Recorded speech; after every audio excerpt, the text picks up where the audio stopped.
What's going on? It's your boy Coach. Hey, we're kind of closing down day 23. Not officially through it yet. One more meal to bed, and then we will get on to day 24. But I guess this is a little maybe early in terms of video order, but something I haven't discussed and it was on my mind was what are some of the drawbacks of the system I'm doing? And a lot of the times you'll hear about new programs and they'll tell you about all the great things and all the benefits you'll reap, but it's rare to kind of go into what are some of the cons, or what are some things that you need to pay attention to, or maybe they don't say much about because it's a deterrent. So to me, something, and this is just a short list. I'm sure I can think of things as we go through these 90 days, but the first thing I want to talk about is how much focus, commitment, and effort this really takes. Like, really, it's not something that you can just kind of spoof up and just kind of magically do. Like, it's something you're really going to have to pay attention to. Tracking calories, paying attention to the nutrition choices around you. It's going to require a lot of energy, and so you got to be ready to commit to that.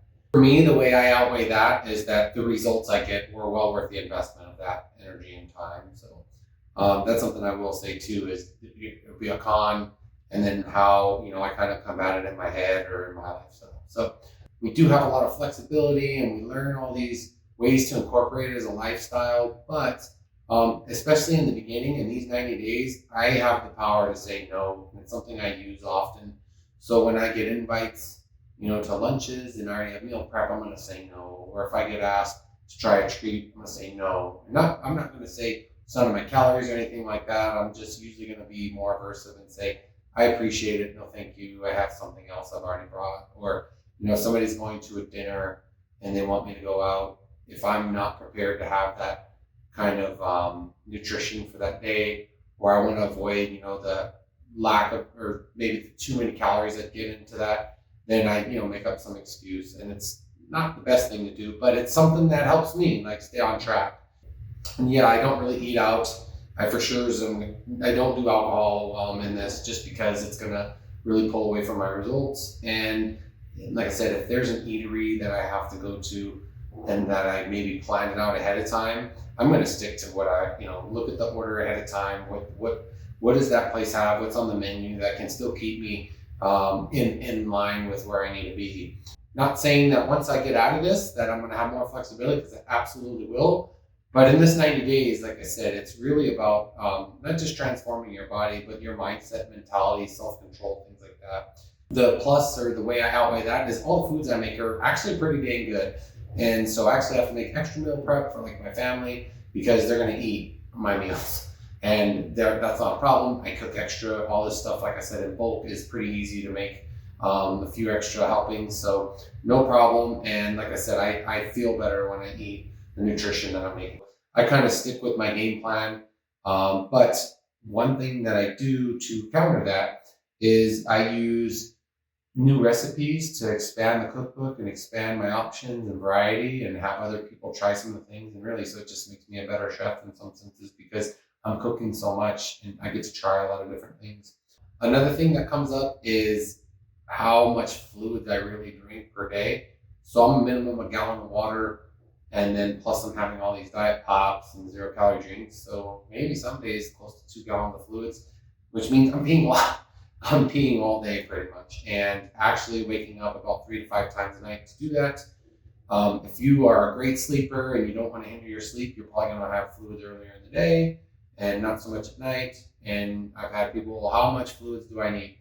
I say a gallon, because it helps with delivering nutrients to where they need to be in your body with the food you're putting in. In addition, it helps with digestion, keeps you hydrated. There's just so many things that go with fluids. So it's something that it takes time to get the body to adjust. So if you're struggling, obviously, you can look at what a doctor might recommend, but that's just where I go. So, and my hydration also helps me with my performance and recovery, for my activities and working out. Something that's kind of funny, but you don't often think about, is the higher protein diet that I'm doing, and all these extra fruits and veggies are going to increase gas and how many times I use the restroom, the number 2 or whatever you want to say. But yeah, basically, I'm going to do a few trips a day to stay regular.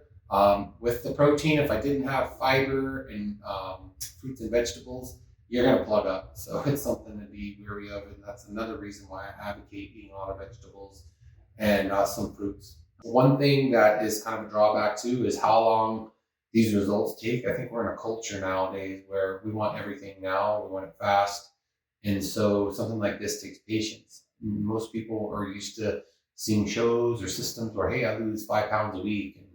And so we've adapted to that. And for me, I know that I'm looking for, like I said, about a pound of fat a week. Sometimes it'll be 2 pounds on the scale, which could be some water. But in the end, like if my weight's dropping too fast, I increase calories. Most people would not want to do that, saying, why would I change it? This is working on it. I've tried that. If you lose weight too fast, at some point you're going to rebound. And if you want to keep the weight off, slower is better. And so being patient, 3, 4, or 5 months and seeing those that come together over that much time, trust me, it's worth it, because in that process, you're learning to build habits and behaviors that are going to also keep you it'll help you maintain in the long run. For me, being patient, my first cut where this was successful actually took 6 months, and it was a very slow change in my body. But after 6 months of the dedication and really keeping my calories up and going really slow, I actually stayed really lean for about a year and a half. At which point I find being too lean, I just kept losing more and more muscle. So therefore I bulked, and here we are now doing another transformation. I think there's this concept of getting a good gym routine and staying on that routine. And I do advocate, finding things that you like and can keep forever, things that you enjoy that are fun and engaging and you want to do them. But at some point, like if you just have the same workout regimen where you do the same things over and over, I'm going to be the first to say that there's this plateau point where you're just not going to get any better. And one thing I strive to do, especially as I'm trying to go deeper into performance, athleticism, things like that, is every week I have to do just a little bit more. And that's one of the main reason we start off real slow.